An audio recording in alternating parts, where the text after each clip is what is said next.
నెల్లూరు నగరపాలక సంస్థ commissioner principal census officer Vaibhav Nandan ఒక ప్రకటన ద్వారా నగర ప్రజలకు తెలియజేస్తూ జనగణన 2027 స్వీయ జనగణన నమోదుకు కేవలం 2 రోజులు మాత్రమే వ్యవధి ఉందని, కావున నగరపాలక సంస్థ పరిధిలోని ప్రజలందరూ వెబ్సైట్ ద్వారా నమోదు చేసుకోవాలని నగర ప్రజలను ఈ సందర్భంగా కమిషనర్ కోరారు.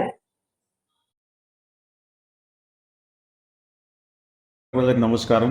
భారతదేశ ప్రభుత్వం ప్రతి ఏటా నిర్వహించేటువంటి స్వచ్ఛ సర్వేక్షణ్ నేషనల్ లెవెల్ కాంపిటీషన్స్ లో భాగంగా ఈ సంవత్సరం కూడా స్వచ్ఛ సర్వేక్షణ్ 25-26 సంబంధించి కాంపిటీషన్ స్టార్ట్ అయింది. ఈ స్వచ్ఛ సర్వేక్షణ్ లో నెల్లూరు నగరానికి ఉత్తమ ర్యాంకింగ్ తీసుకురావడానికి ప్రజల యొక్క భాగస్వామ్యం ఎంత అవసరం, ముఖ్యంగా ప్రజలు వారి యొక్క ఫీడ్బ్యాక్ ని ఇవ్వడం ద్వారా ఈ నెల్లూరు నగరం యొక్క ప్రమాణాలు అనేవి ఎంతగా ఉన్నాయనేటువంటిది దేశ స్థాయిలో రాష్ట్ర స్థాయిలో గణించడానికి ఎంతగానో ఉపయోగపడుతుంది. కాబట్టి నెల్లూరు నగరంలో ఉన్నటువంటి నగరవాసులందరూ కూడా ఈ నగరాభివృద్ధిని ఆకాంక్షించేటువంటి ప్రతి పౌరుడు కూడా ఈ స్వచ్ఛ సర్వేక్షణ్ ఫీడ్బ్యాక్ లో పాల్గొనవలసిందిగా కోరుతున్నాను. ఈ స్వచ్ఛ సర్వేక్షణ్ ఫీడ్బ్యాక్ కోసం మీరు మీ ప్లే స్టోర్ నుండి స్వచ్ఛతం యాప్ కానీ, లేదా vote for your city app ద్వారా కానీ, లేదా సిటిజన్ ఫీడ్బ్యాక్ సంబంధించినటువంటి వెబ్ లింక్ cf.sbm.org లింక్ ద్వారా కానీ మీరు ఫీడ్బ్యాక్ ఇవ్వాల్సిందిగా రిక్వెస్ట్ చేస్తున్నాను. అదేవిధంగా QR కోడ్ ద్వారా కూడా మీరు ఈ సిటిజన్ ఫీడ్బ్యాక్ ని ఇవ్వచ్చు. కాబట్టి నగర పౌరులందరూ కూడా